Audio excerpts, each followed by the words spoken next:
Magandang umaga sa lahat. Ngayong umaga ay babasahin po natin ang ikawalong kabanata ng unang Korinto at matagal na mula nang huli akong nakapagbahagi sa pang-umagang debosyon na ito. Maaring ako ay pagod ng mga panahon na iyon o kaya ay wala po dito sa Hong Kong.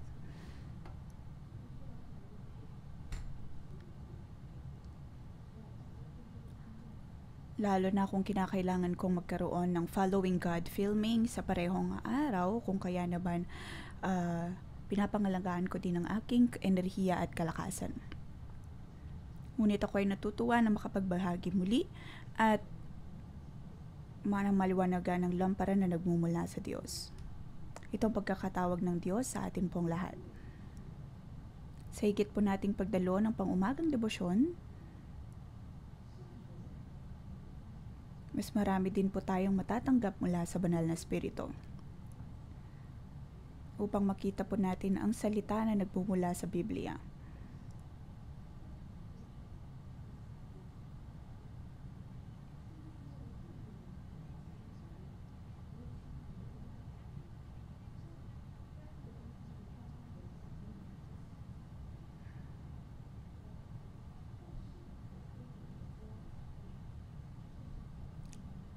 Ang natatanging ilaw na nag-iilaw sa golden place ay ang nagbumula sa lampara ng Diyos.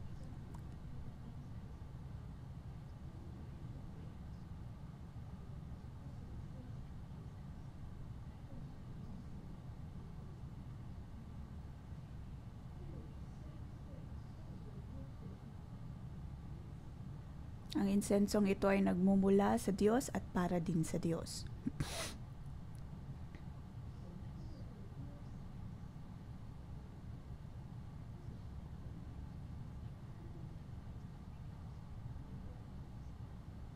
Ang ilaw ay nagmumula lamang po sa ginintuang lampara na ito.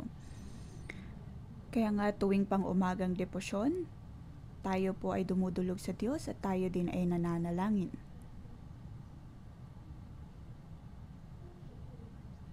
Ano ang gagawin ng lampstand na ito?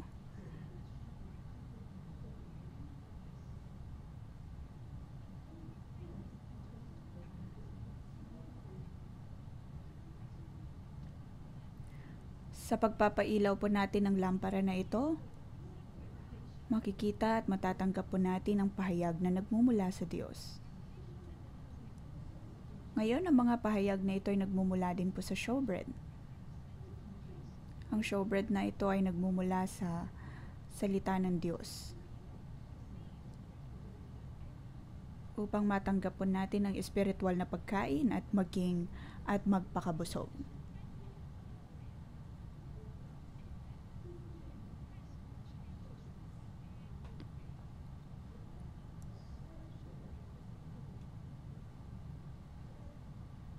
Doon ay mayroon pong 12 mga tinapay. Pinapakita po nito ang 12 tribo ng Israel at ang kaligtasan na nagmumula sa kanya. Kaya nga po kailangan natin ang liwanag na nagmumula sa banal na Espiritu upang higit pa natin siyang makilala at tayo ay mabusog at makontento.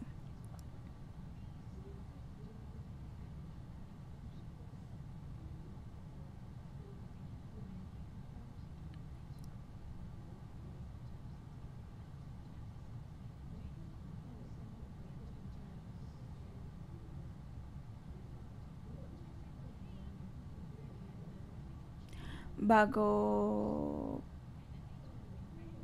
pa man naging kumpleto ang ating koponan, ay nagkaroon na kami ng morning devotion. At yun ay ginaganap namin sa aming mga bahay. Kahit pa nang kami ay nasa Taipei pa lang para sa pag-training.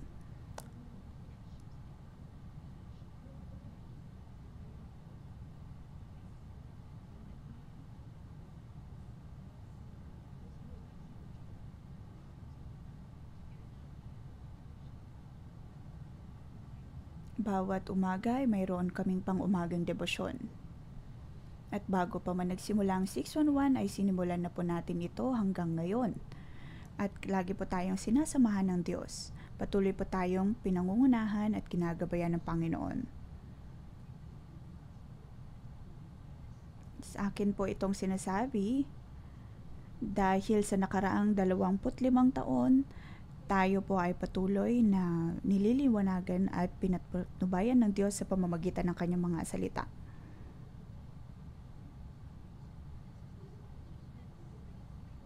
Kaya naman mga kapatid, ang atin pong iglesia ay patuloy na lumalago dahil kasama po natin ang salita ng Diyos.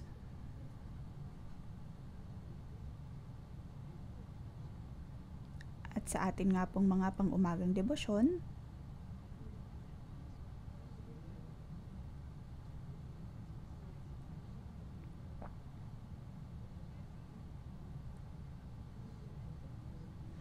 ang ating response time ay parte pa rin po ng ating pagmiministeryo. Ito ay pagmiministeryo ng banal na spirito.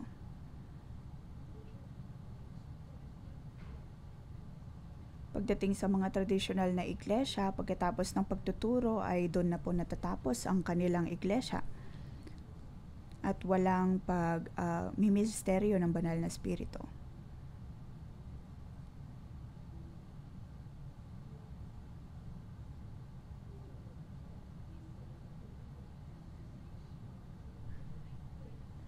Ngunit sa atin, pagkatapos po ng pagtanggap ng pagtanggap ng mensahe ay miniministeryohan po tayo ng banal na spirito.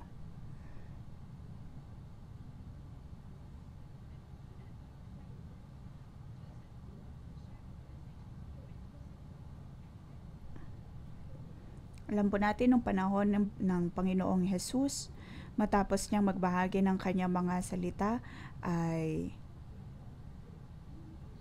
matapos magbahagi ng kanyang salita,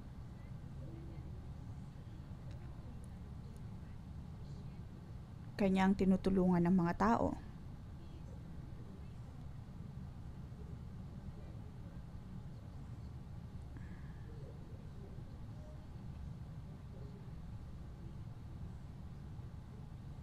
Dapat po nating malaman kung ano ang nais na gawin ng banal na spirito sa atin. Kaya para po sa grupo na gumagawa ng response time, wag po natin itong pag-isipan isang araw bago ang pang-umagang debosyon o kaya ay subukan na gawin ito ng mas maaga pa. Dahil kung tutuusin, ito ay dapat na magmumula sa banal na spirito.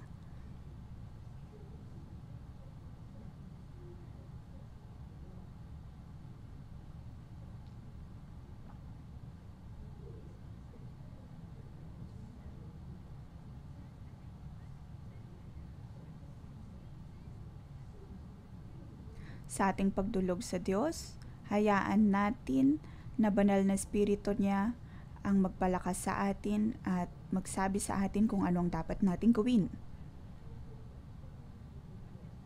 May mga pagkakataon na pag tinitingnan ko ang mga coworker, ang kanilang ginagawa ay tila iba sa kung ano ang dapat, huwag po nating gawin iyon. Dapat po nating makita at matanggap ang pahayag na nagmumula sa Diyos at saka tayo kikilos ayon po dito.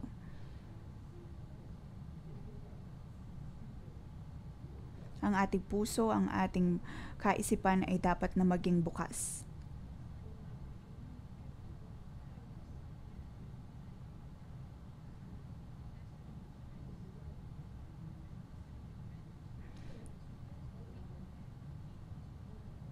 Naalala ko nang kami ay nagpunta sa isang bilangguan at may mga nagsasabi na iyon po ang lugar na iyon, ngunit nagpatuloy ako sa pagtatanong sa banal na spirito. Pagkatapos ako ay naudyok ng banal na spirito. At sa pagkakataong iyon, nakita namin ang ulap.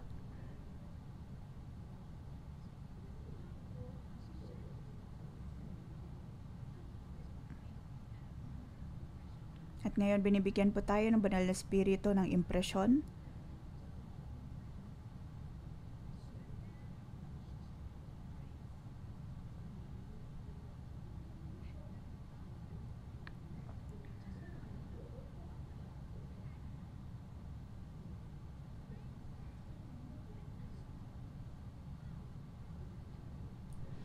Nakita namin ang ulap na gumalaw pagkatapos ay tumigil sa isang lugar.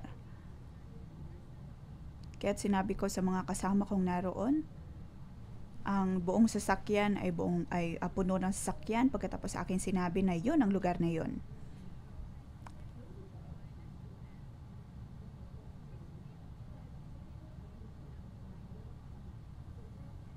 At ang lugar na yon ay may kakaibang daanan at nang makarating nga doon namin nakita ang altar ng Bethel.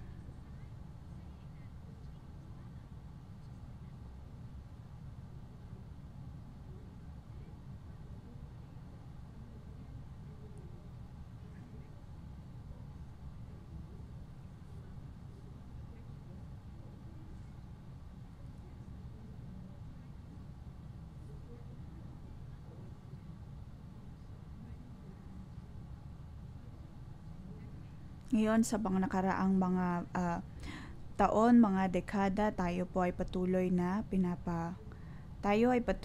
pinapalakas at pinapatnubayan ng Diyos. Kung kaya naman ako ay nagpapasalamat sa atin pong grupo na patuloy po nating ginagawa ang pang-uumagang debosyon na ito kahit wala ako.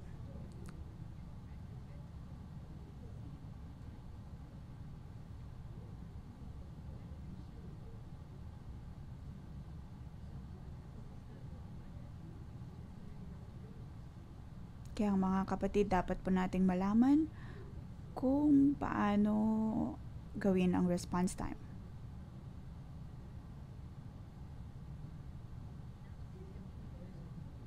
Ngayon, babasahin po natin ang 1 Corinthians chapter 6.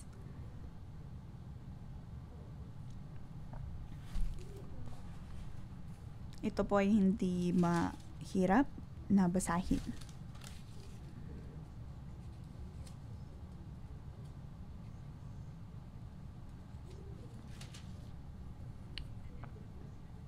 Chapter 1 to 6 ay isang unit. Chapter 7, ang Diyos ay sumagot sa sa mga tao.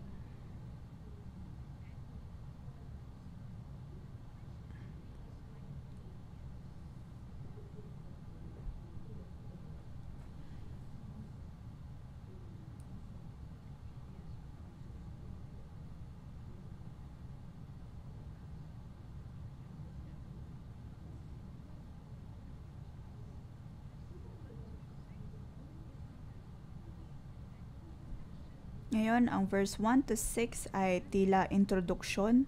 Pinapakita ang ilang mga konsepto at pinapakita sa mga taga-Korintong kanilang problema.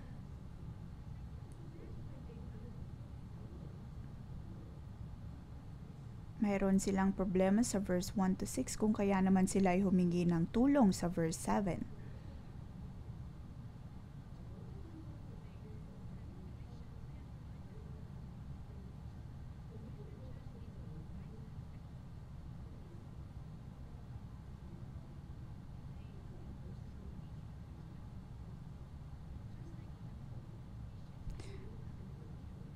Tulad po sa libro ng Efeso, ang mga iglesia doon ay sumusunod sa kapangyarihan ng mundo.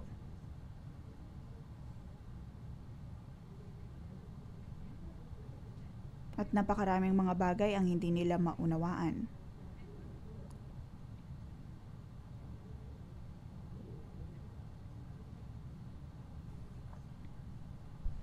Sila ay nakatanggap ng maraming mga pagtuturo, maraming mga pagtatanong.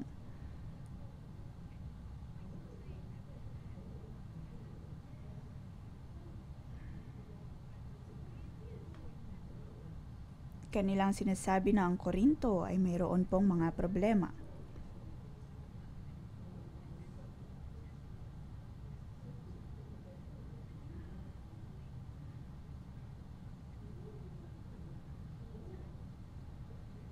Ngayon, si Pablo ay tinawag para magministeryo sa mga Hentil at Hudyo.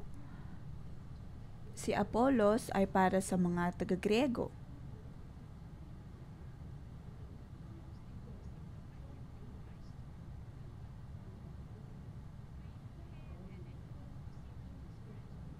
Nang sila ay naipanalangin, natanggap din po nila ang banal na espiritu. Sila ay nagsasalita tungkol sa dunong, karunungan,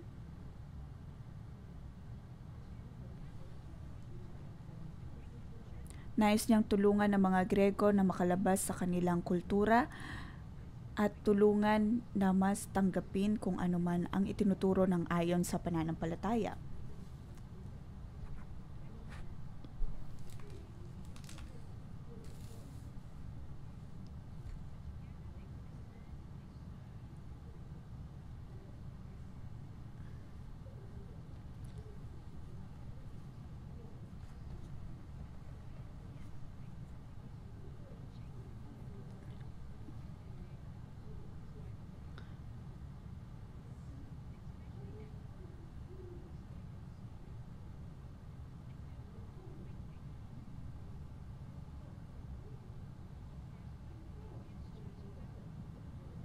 Ang mga taga-Korinto ay napakaraming mga problema. At sa chapter 1 ay mayroon nga po silang division. May mga nagsasabi na ako ay nasa panig ni Kristo. At may mga nagyayabang kung sino ang mas mabuti, sino ang mas maayos.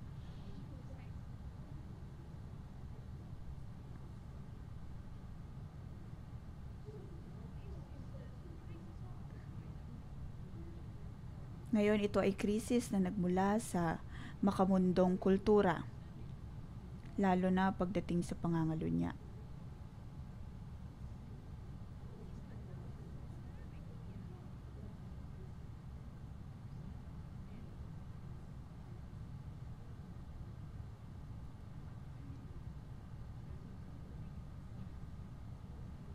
Ito po ay nagmumula sa Gregong kultura.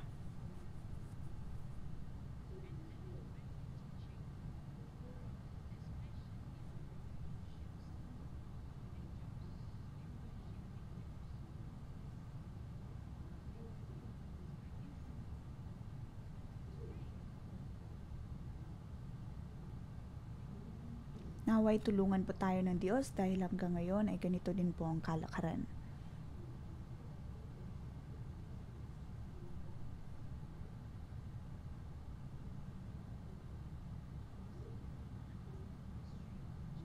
At hindi rin nila nauunawahan ang misteryo ng iglesia. Nabanggit na po ito ni Pablo noon pa.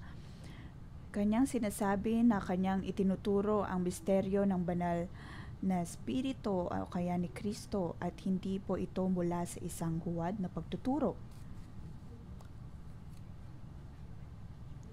Tinutukoy po ni Pablo ang tungkol sa mga mababang katuruan na ibinibigay ng mundo.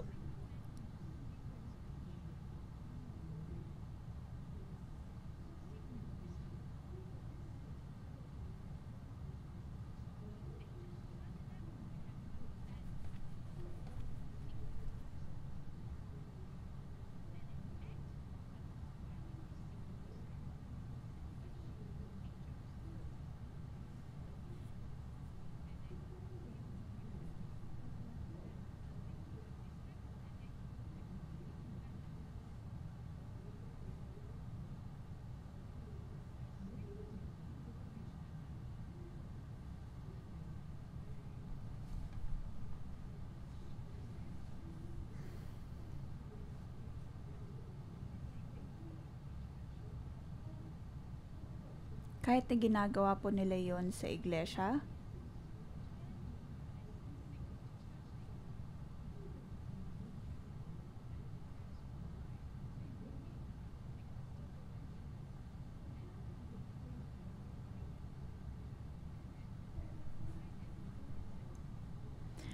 ngunit nagpatuloy pa rin ang kanilang kayabangan, ang kanilang korupsyon.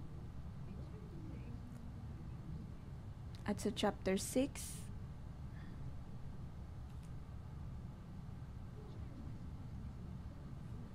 ay nawala nga po ang kalakasan.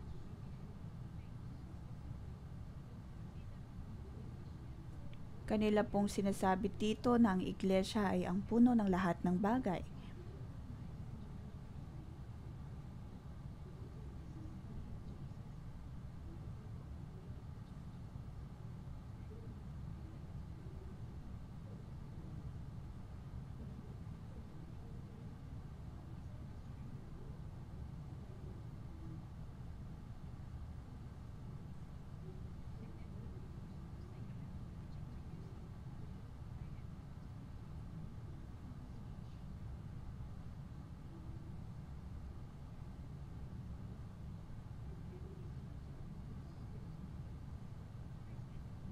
Dahil kay Hesu Kristo, ang lahat ay napalakas at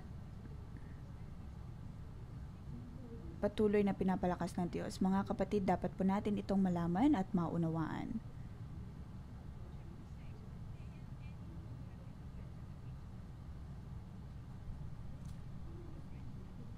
Sabi dito sa verse 1, kung may reklamong sino man sa inyo laban sa kapwa Kristiyano, bakit siya nagsasakdal sa mga hukom na hindi Kristiyano, sa halip na ipabuhaya sa mga hinirang ng Diyos ang pag-aayos ng usapin nila.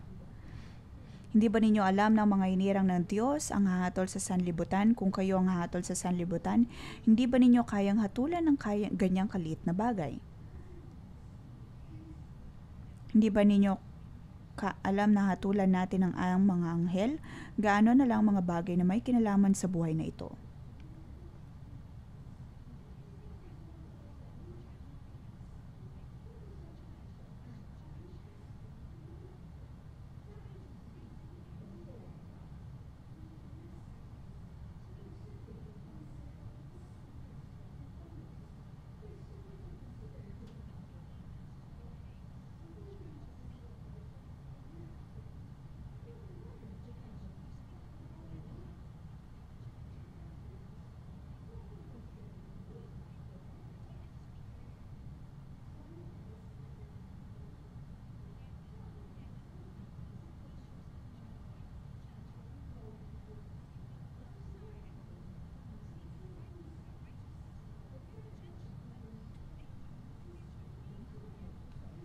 Tayo po ay puno ng lahat ng bagay.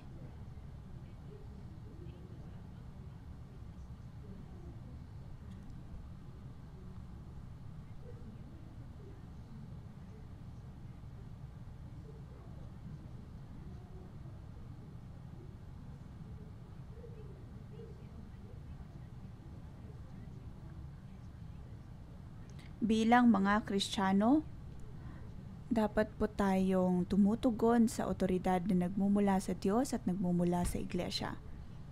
Sa verse 4, kung may mga usapin kayo, bakit ninyo ito idinudulog sa mga taong hindi kinikilala ng Iglesia? Dapat kayong mahiya, wala bang isa man lang sa inyo na marunong mag-ayos ng awayan ng magkakapatid?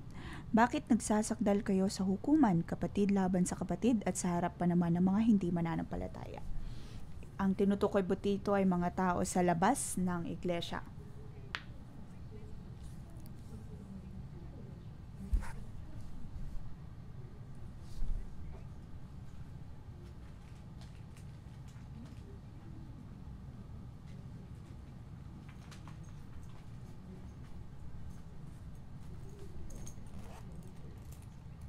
Ang mga magkakapatid ay mayroon bang mga pag-aaway at sa tingin nila ay walang karapatan ng Iglesia, walang otoridad ng Iglesia na manghusga. Kung kaya naman, ginagamit nila ang mga tao sa labas ng Iglesia upang paghukuman sila. Ngunit sinasabi ni Pablo na hindi ganito ang dapat na gawin dahil ang Iglesia ay mayroon ding kapasidad o kaya'y otoridad na manghusga. Ang Iglesia ay dapat na magsalita lalo na kung mayroong pag-aaway sa pagitan ng mga magkakapatid o kaya sa pagitan ng mga tao sa Iglesia. Hindi dapat magagaling sa mundo ang paghuhukom.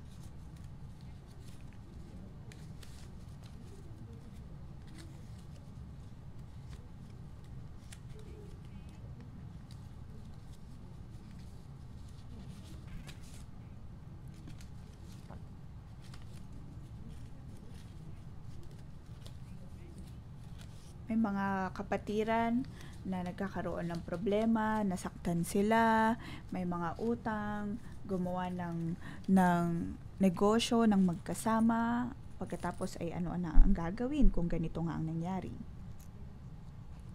Akin pong nais na linawin sa pagitan po ng mga kapatiran.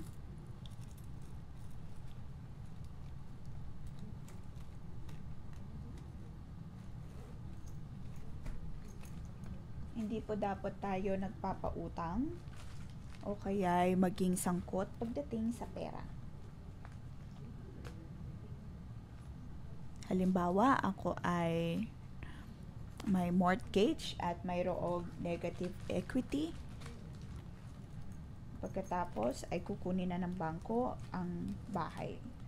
Tapos pupunta ako kay Sawing. Sasabihin ko sa kanya, sa leader, tulungan mo ako. Sawing, tulungan mo ako.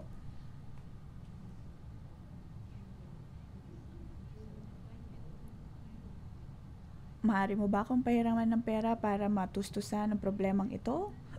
Maaring si Sawing ay napakabuting tao, pagkatapos ay papahiraman ako ng pera. Ngunit pagkatapos ng 1 taon, 2 taon, 3 taon, nandun pa rin ang negative equity. Ngayon, ano nang gagawin?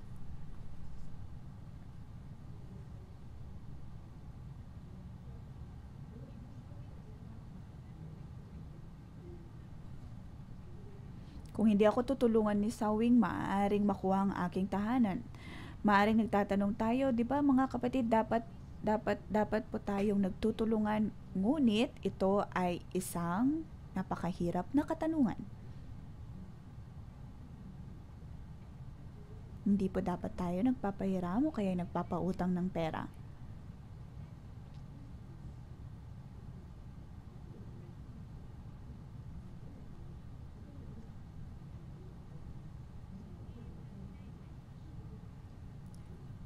Kung kaya naman kung may mga issue po tayo, dapat po tayong dumudulog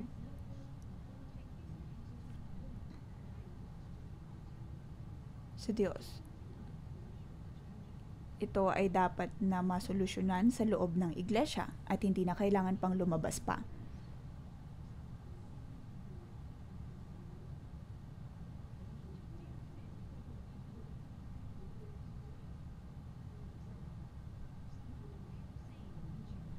Ngunit meron ding mga bagay na dapat po nating dalhin sa labas o kaya sa hukuman sa labas.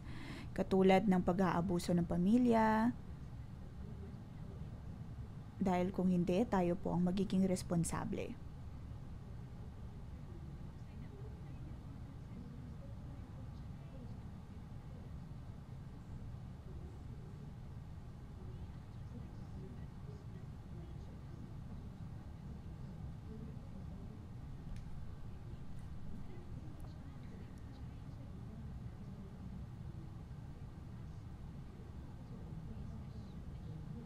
Mga bagay na ito ay dapat po natin na ibalita sa mga pulis, o ang mga bagay na ito ay dapat na idulog sa mga sa nasa mundo.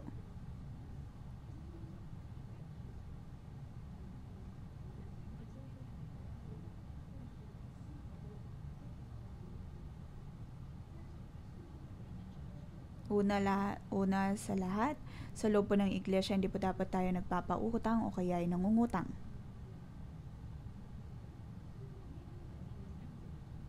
Kahit sa loob po ng cell group, hindi po dapat tayo nagkakaroon ng direktang pagbebenta o kaya ay marketing.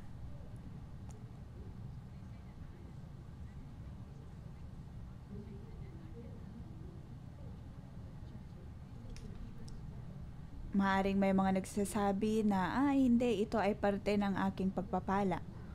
Ngunit paniguradong magdadala din po ito ng problema. Huwag po natin itong dalhin o kaya gawin sa iglesia o kaya ay sa cell group. Kung kayo po kaya ay insurance agent or property agent,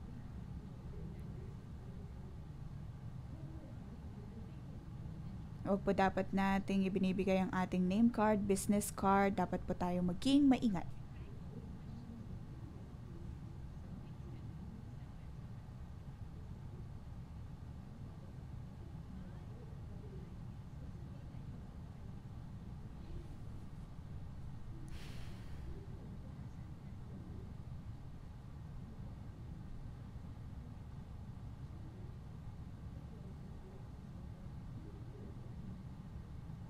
Kung tayo po ay may sapat na pera at gustong-gusto nating tumulong,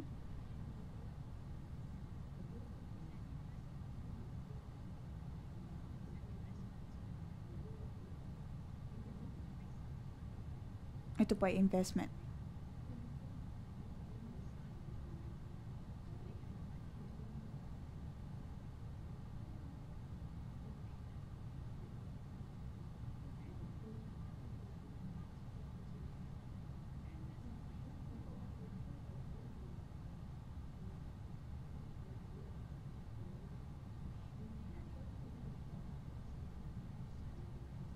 Kung kaya ka pong bayaran ng buo, iyon ay mas malinis.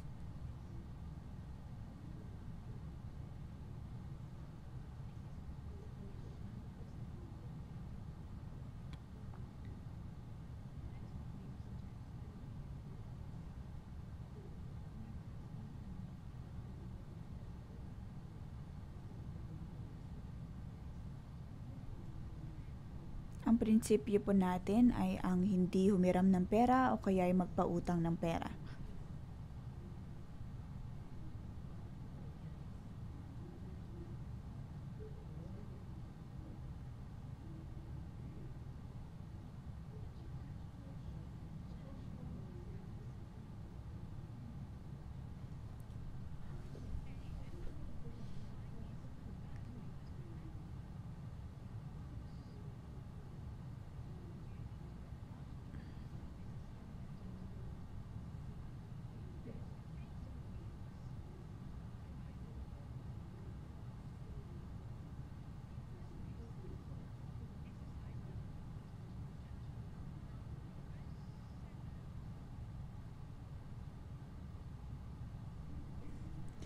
Ngayon, sa verse 7, ang pagkakaroon ninyo ng usapin laban sa isa't isa, isa ng kabigon sa bakit hindi na lang ninyo hayaang gawan kayo ng masama, bakit hindi na lamang ninyo hayaang madaya kayo. Subalit kayo mismong gumagawa ng masama at ng daraya kahit na sa mga sarili ninyo mga kapatid sa pananampalataya.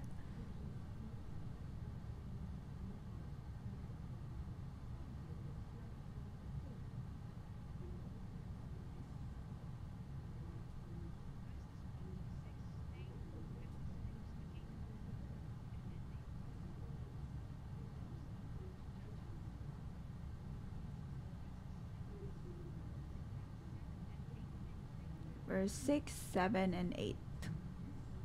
Walang pag-ibig sa isa't isa. Ayaw nilang tanggapin ang kamalian.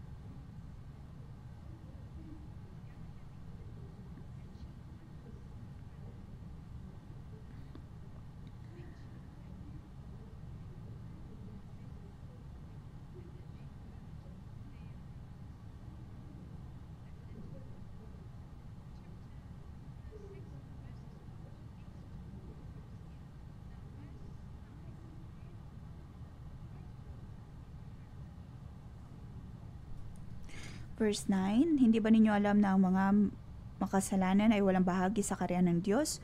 Huwag ninyong dayain ang inyong sarili, mga nakikipid sumasamba sa Diyos-Diyosan, nangangalunya, nakikipagtalik sa kapwa lalaki o kapwa babae.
Tayo po ay hinirang ng Diyos bilang maharlikang pari.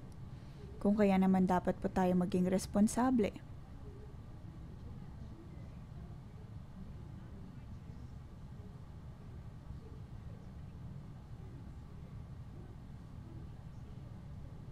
Hindi po dapat tayo magpalinlang.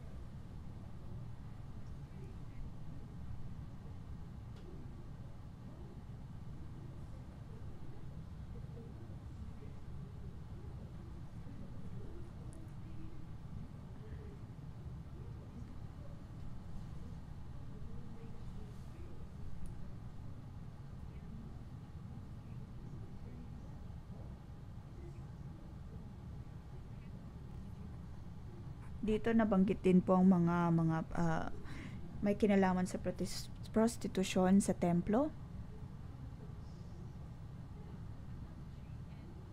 ang mga nangangalunya,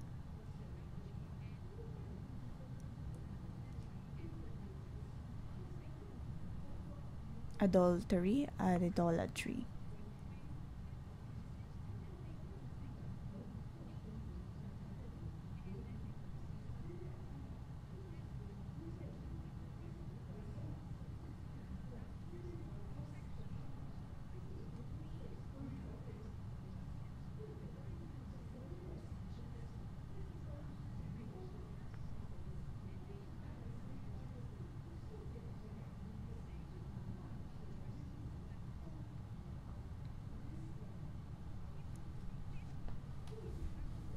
Ang mga taong gumagawa po nito ay hindi makakatanggap ng kaharian ng Diyos.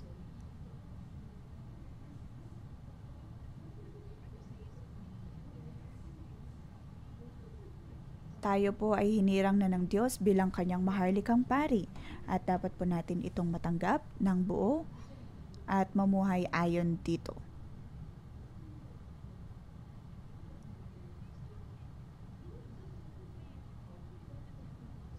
Hindi po dapat tayo nakikisali sa gawain ng mundo o kaya gumagawa ng mga bagay na hindi karapat-dapat.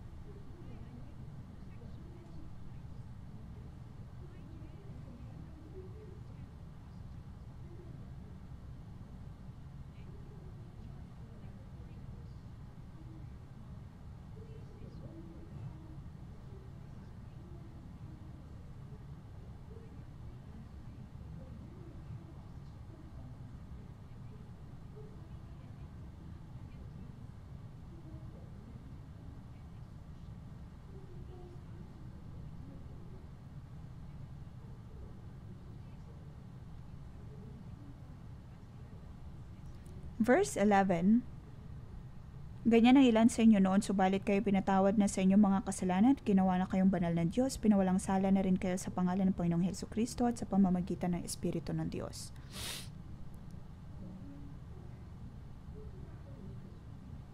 Noon, tayo po ay ganito, tayo man din po ay naging ganito.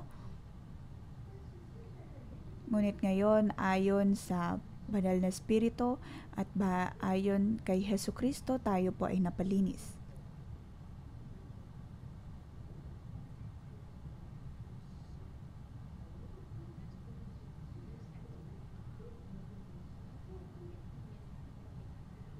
Atin pong matatanggap ang kaharian ng Diyos.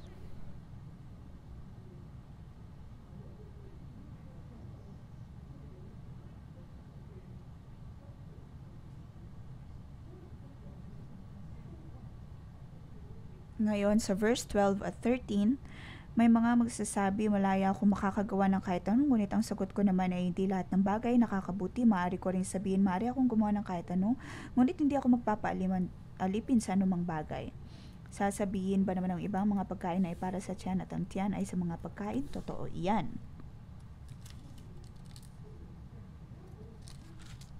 Ngunit parehong sisirain ng Diyos sa mga ito. Ang katawan ay hindi para sa pagkikapit, sapagkat ito ay para sa paglilingkod sa Panginoon at ang Panginoon naman ang nag-aalaga sa katawan. May ilan dito na lagi pong ginagawang pagdadahilan ng mga taga-Korinto. Ngunit may bahagi din na kung saan sila ay tinugunan ni Pablo pagdating sa kanilang pagdadahilan.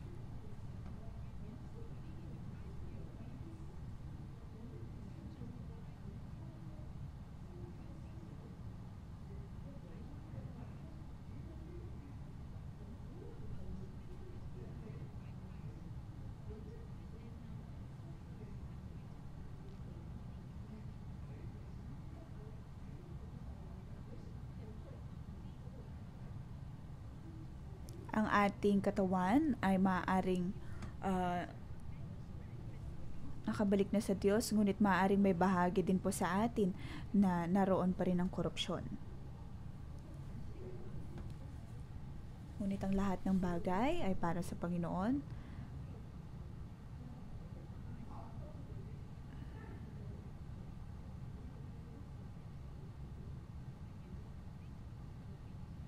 Maaaring madami tayong mga bagay na kayang gawin, ngunit hindi lahat ay nagbibigay po ng tamang benepisyo para sa atin. Ngunit para sa mga taga-Korinto, lahat ng bagay ay ayon sa batas o kaya ay legal para sa kanila.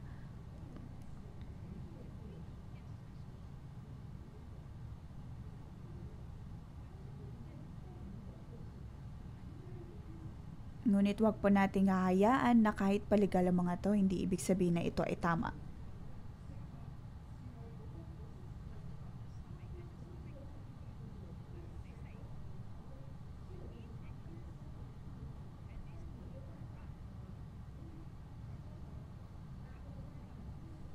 Lahat po tayo ay may kanya-kanyang uri ng korupsyon.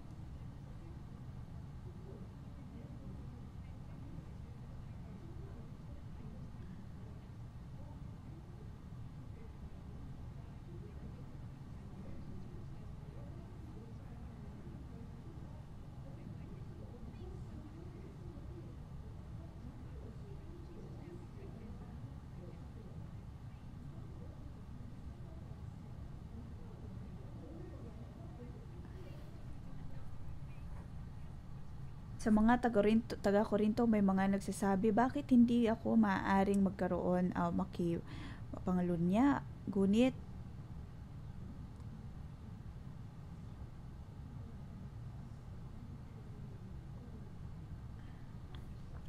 tayo po ay tinutulungan ng Diyos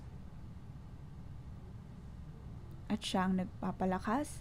Ngunit dapat po natin itong gawin ng tama. Ang atin pong katawan ay hindi po para sa imoralidad.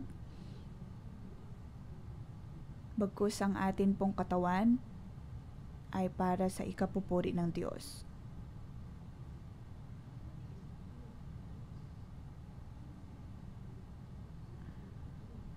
Ang ating katawan ay hindi po para sa mga bagay na immoral.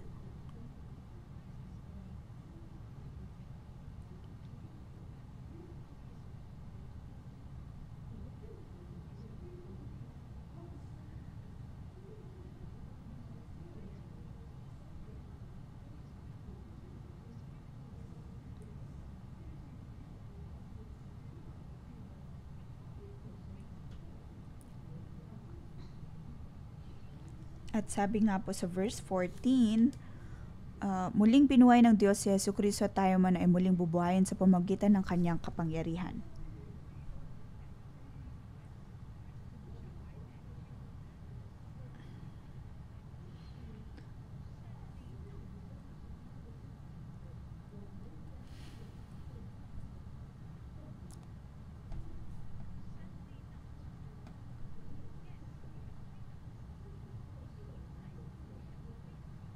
Maaring pagkatapos nating matanggap ang banal na espiritu, tayo na po ay kanyang sinasamahan.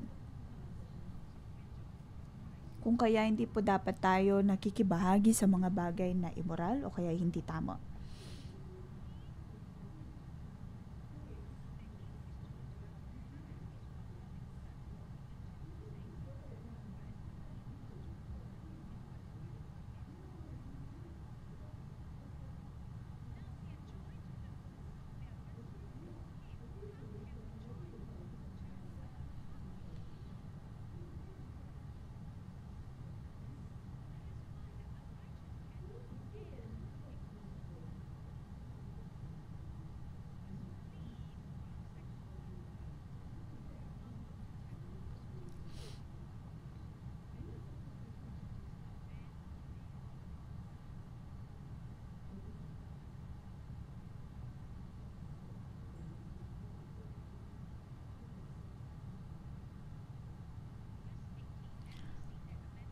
Verse 18, huwag kayong makikiapid, ang ibang kasalanang nagagawa ng tao hindi nakakaapekto sa kanyang katawan, ngunit ang nakikiapid ay nagkakasala laban sa sarili niyang katawan.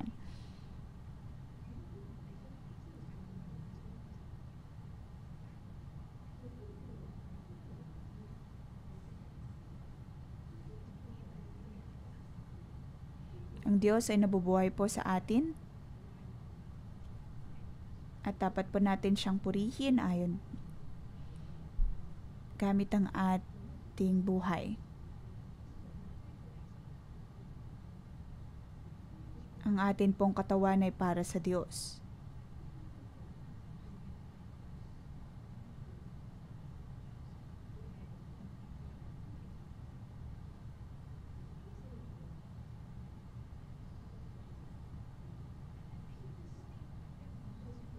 Ngayon, isa po itong problema ng mga taga-Korinto. May mga pagkakataon na sila ay nagyayabang at nagsasabi, kayang-kaya ko itong gawin.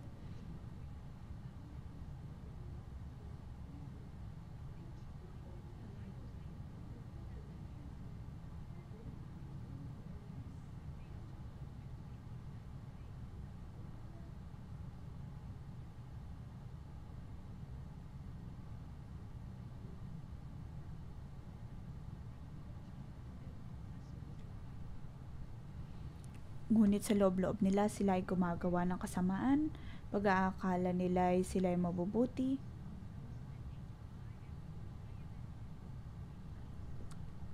Ngunit ito ay isang problema. Naway, tulungan po tayo ng Panginoon. Dapat po tayong makalabas sa pangmundong uri ng pag-iisip.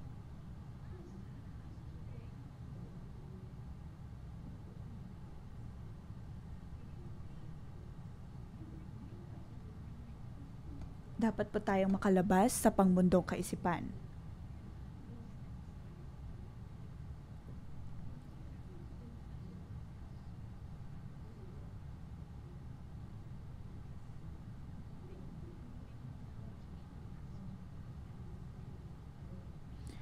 Sa mga taga-Korinto ay mayroon pong mga tao doon na nangangalunya, ngunit hindi ito ikinatutuwa ng Diyos.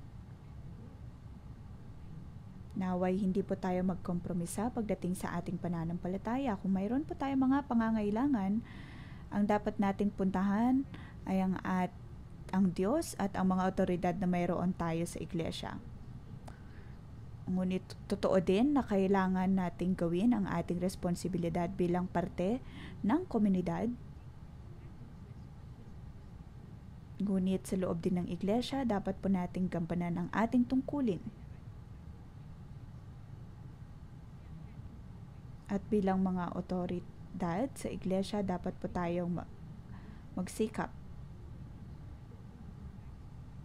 Magkaroon po tayo ng tamang ideya at kaisipan na tayo ay kabilang na sa Diyos.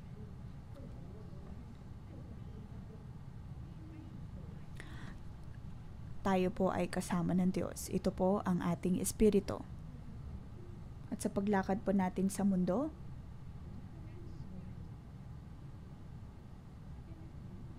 dapat po nating matanggap ang espiritu na ito. Tayo pa ay lumakad sa ating pagkakakilala bilang hinirang ng Diyos. Hinirang na pari ng Diyos.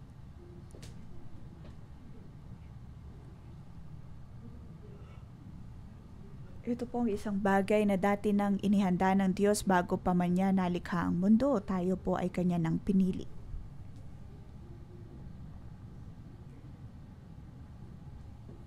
Inihanda po tayo ng Diyos, binigyan niya tayo ng kapangyarihan, ng kalakasan upang matanggap ang lahat ng ito.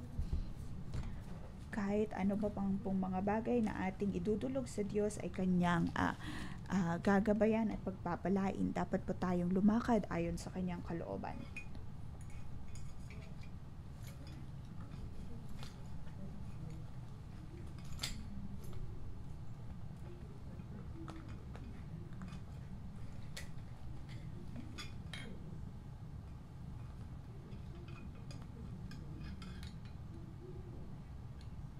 Inihanda na po ng Diyos ang lahat-lahat. Kailangan lamang po nating lumakad sa kanyang kalooban dahil tayo ay kanyang nilikha.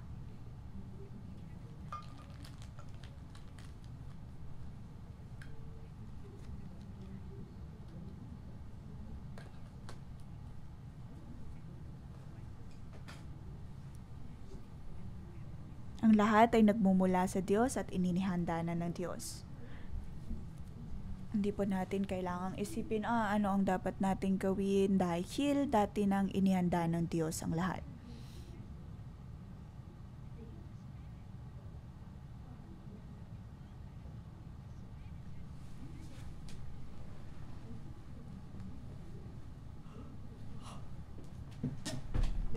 Binigyan pa tayo ng Diyos ng ganitong karunungan at dapat po natin itong tanggapin.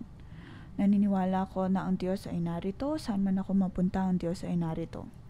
At tayo po ay kanyang pangungunahan. Gagabayan, tayo man ay nasa Hong Kong, Europe o Amerika, tayo ay sasamahan ng Diyos, ay pagpalain kayong lahat. Tayo po ay tumayo at atin pong purihin ng Diyos.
Atin pong itaas ang ating mga kamay at hilingin na ang presensya ng Diyos ay mapasa atin pong lahat. Panginoon, nais naming matanggap ang iyong banal na Espiritu.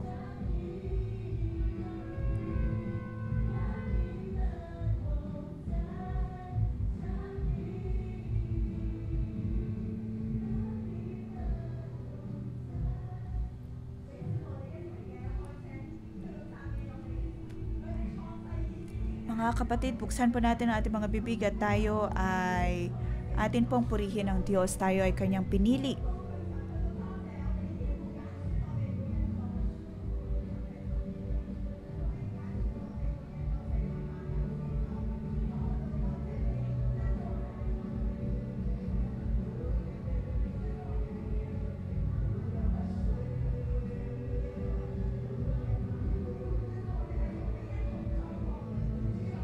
Panginoon, kami ay nagpupuri at ininataas ang iyong ngalan.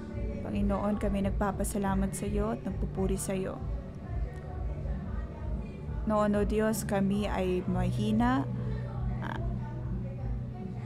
ngunit binigyan mo kami ng kalakasan at ngayon nga kami ay nagpupuri kasama ka.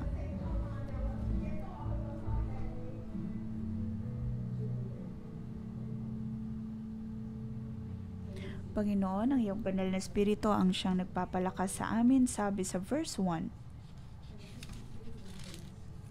Kung may reklamo ang sino man sa inyo laban sa kapwa Kristiyano, bakit siya nagsasakdal sa mga hukom na hindi Kristiyano? Sa halip na ibuhaya sa mga hinirang ng Diyos sa pag-ayos ng usapin nila. Verse 7, ang pagkakaroon ninyo ng usapin laban sa isa't isa ay isa ng kabiguan sa inyo. Mga kapatid, sa iglesia man, sa ating tahanan o kaya sa marketplace, paano po ang ating pakikipag-ugnayan sa iba? Anong uri ng ugnayan na mayroon po tayo sa ating mga kapatiran?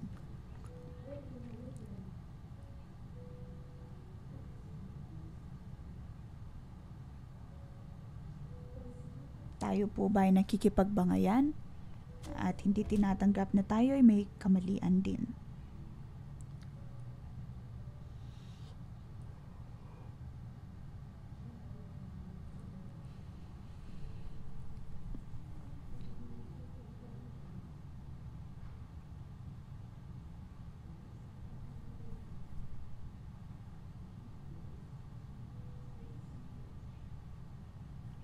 Lagi nating sinasabi na nais nating mahalin ang bawat isa, ayaw nating magkamali.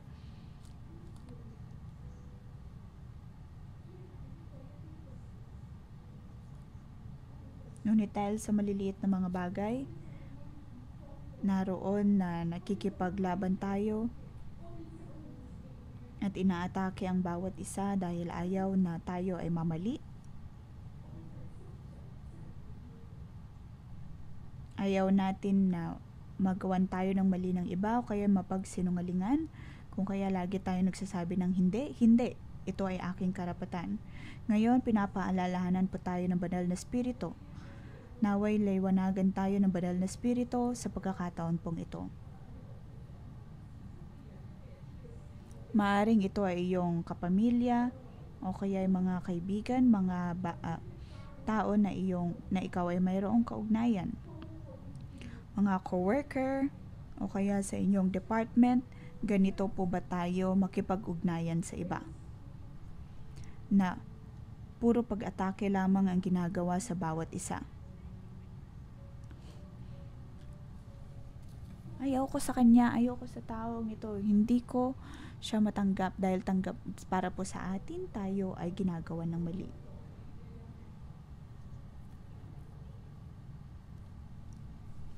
Ang tinutukoy ba ni Pablo ay ako?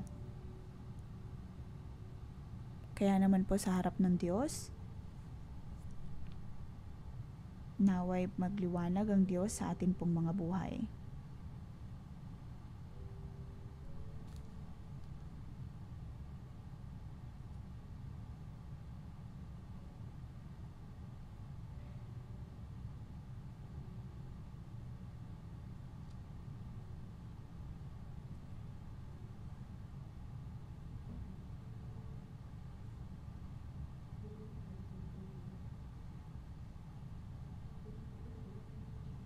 Maaaring may mga taong nakagawa ng mali sa iyo.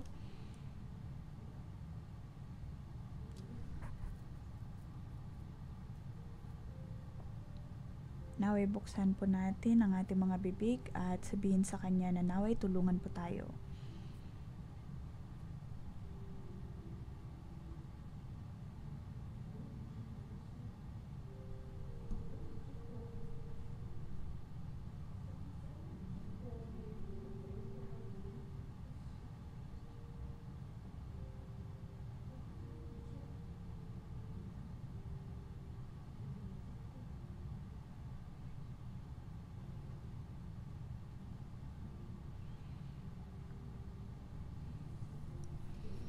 Maaaring sa inyong mga relasyon ay pakiramdam nyo ay mayroon kayong operasyon.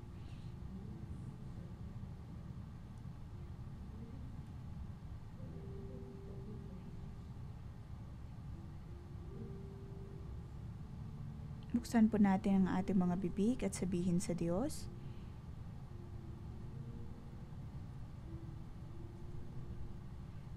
Ang mga bagay na nasa ating pong kaloob-looban.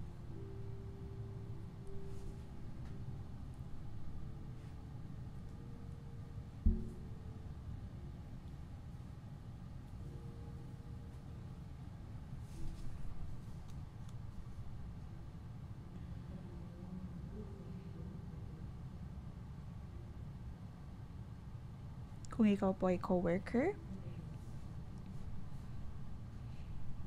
at tayo ay nakatanggap na ng maraming habag at biyaya,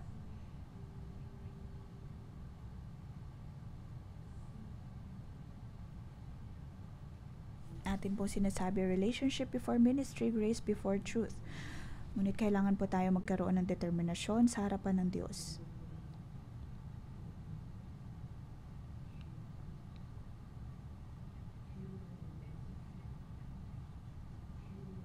Ngayon, dapat po tayong magkaroon ng determinasyon na lumapit sa taong iyon at ayusin ang ugnayan na mayroon tayo sa kanila.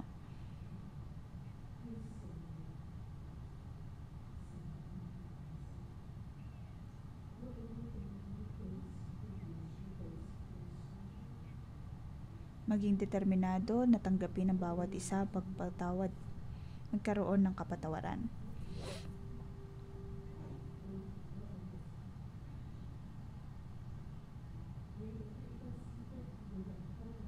Hindi po natin dadayain ng iba.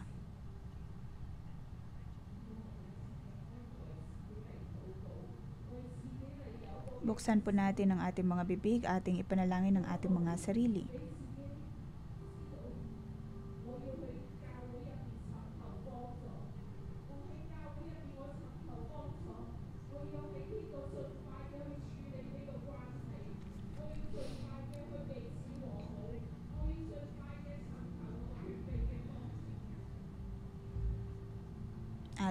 Tayo po ay magkaroon ng determinasyon na humingi ng tulong lalo na sa ating mga otoridad.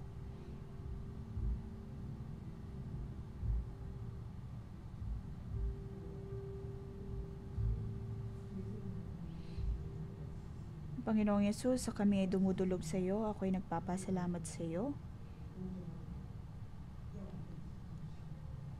Binigyan mo kami ng pagkakatawag na matanggap ang iyong kaharian. Maraming salamat, O Diyos, dahil tinawag mo kami upang maging puno sa lahat ng bagay. Salamat, O Diyos, dahil ikaw ay determinado na palayain kami mula sa mundo, mula sa kasakiman, sa lahat ng mga drama na mayroon kami sa buhay. Lalo na sa verse 9 at 10. Ang mga kasalanan na nabanggit po dito, Panginoon, kami ay dumudulog sa iyo ngayong araw, sa lahat ng mga narito, at para din po sa aming mga sarili.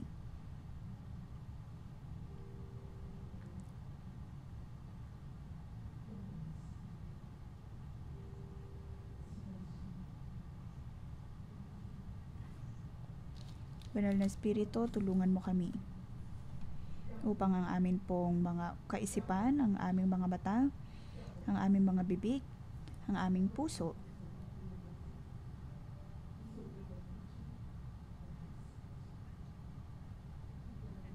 ay ayon din po sa amin pagkakatawag. Naway malaman namin kung paano mahalin ang bawat isa.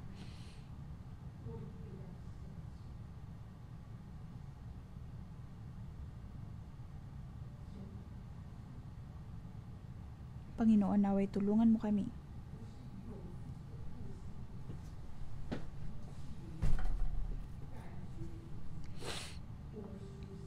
Na wag lamang mamuhay ayon sa aming mga pakiramdam o kaya ayon lamang sa aming sariling kaisipan at mababang kaalaman.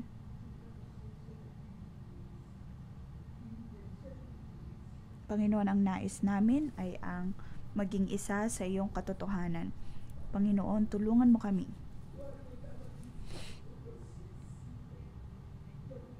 Kung kami man po, Panginoon, ay mayroong sama ng loob, hindi pagkakaunawaan, tulad ng sinasabi ni Pastor Ruby, pakiramdam natin tayo ay nagagawa ng mali, tayo ay pinapahirapan, pagkatapos ginagawa ng mali, mababa ang pagtingin sa atin.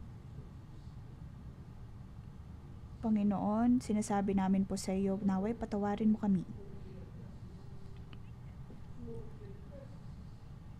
Tingin namin na kung anumang pinapaniwalaan namin ang siyang natatanging tama. Pag-aakala namin na ang aming ginagawa ang siyang nagbibigay kalakasan o kaya'y kaluguran sa iyo. Ngunit Panginoon, kami ay dumudulog sa iyo. Baguhin mo ang aming kaisipan.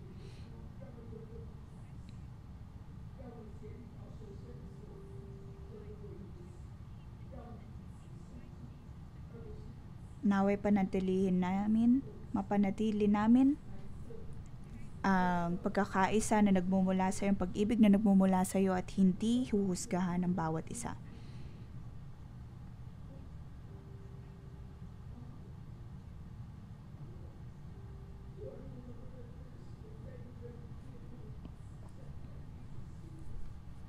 Panginoon, ang nais namin ay ang mahalin ng bawat isa. Panginoon, tulungan mo kami.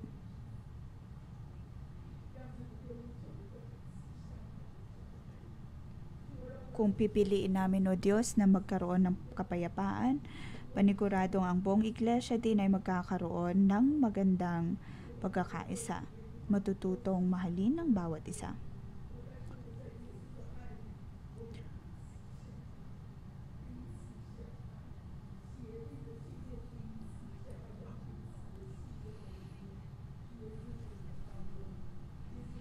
Panginoon, tulungan mo kami.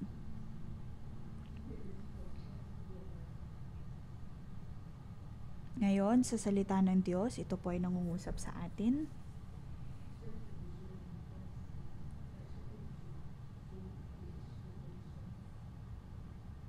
Maaring mga bagay ay sinasabi po dito sa chapter 6.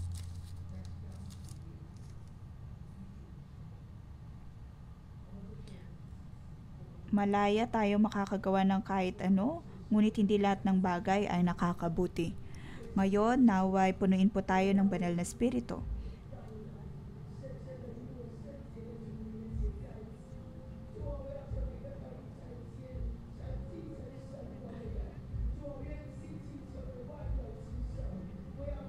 Sabihin natin sa Diyos, Panginoon, nais kong tumindig at maging puno na lahat ng bagay at ang nais ko, O Diyos, ay ang mapalaya.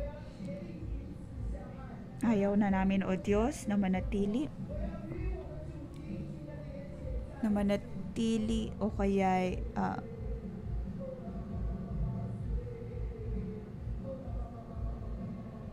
maging alipin ng kasalanan.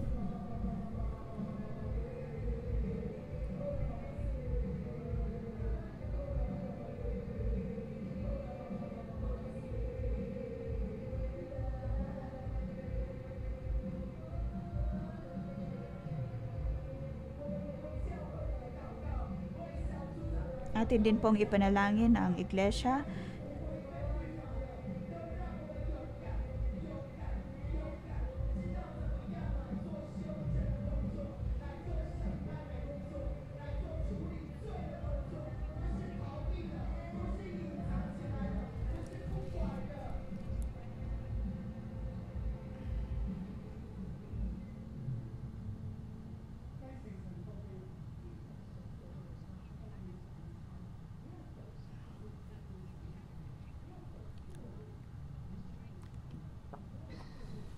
Ang mga taong tumatanggap ng kalakasan o kaya ng kaharian ng Diyos ay hindi na dapat pa mamumuhay ayon sa kamunduhan.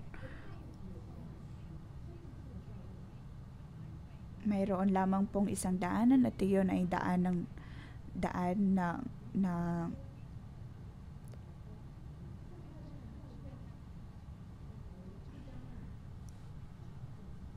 maaring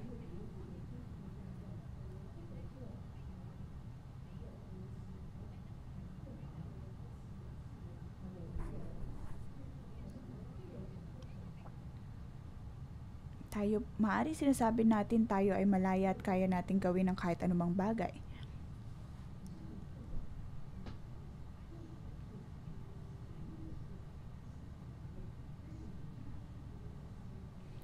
Maaring tayo ay naghahabol ng kapangyarihan, pumupunta sa feng shui, sa mga idol sa mundo, o kaya sa mga manghuhula. Ito po ay mga bagay na mula sa mundo.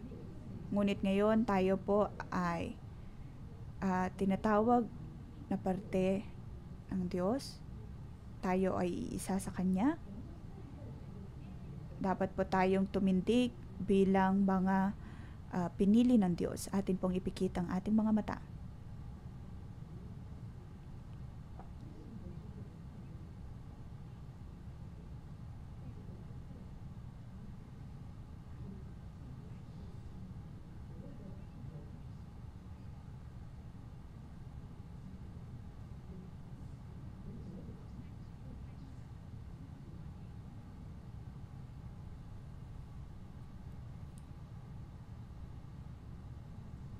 Maaaring sa mundo ay nakatanggap po tayo ng maraming mga benepisyo. Ang sinasabi natin na walang ibang makakapanakit sa atin. Sa atin pong mga puso,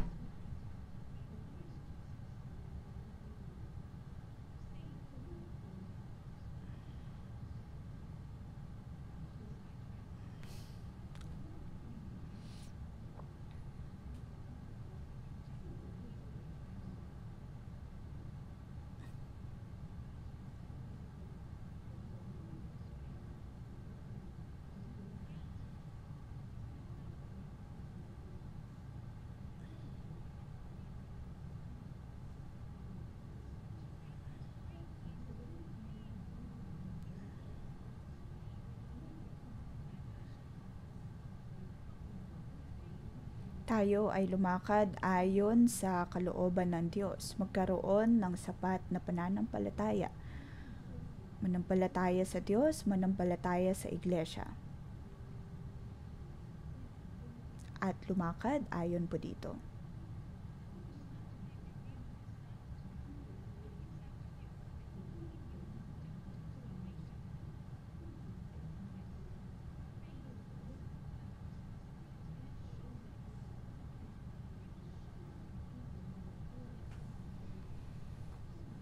Banal na Espiritu, naway tulungan mo kami.